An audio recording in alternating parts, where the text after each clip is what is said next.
Bommarillu movie మనందరం చూసే ఉంటాము. మన అందరము సిద్ధార్థ్ పాయింట్ ఆఫ్ వ్యూ నుంచి సినిమా చూస్తాము. జెనెలియా పాయింట్ ఆఫ్ వ్యూ నుంచి అసలు చూడము. ఒక్కసారి జెనెలియా పాయింట్ ఆఫ్ వ్యూ నుంచి సినిమా చూద్దాం.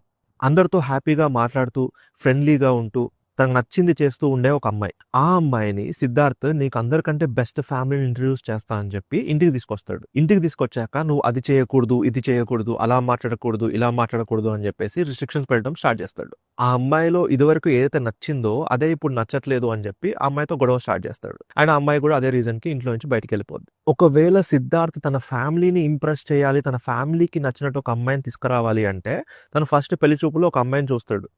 మా నాన్నగారు చెప్పారండి అని చెప్పేసి ఒక అమ్మాయి ఉంటుంది. ఆ అమ్మాయిని పెళ్లి చేసుకొని ఉంటే వాళ్ళ ఫ్యామిలీ సూపర్ హ్యాపీ ఉండేది.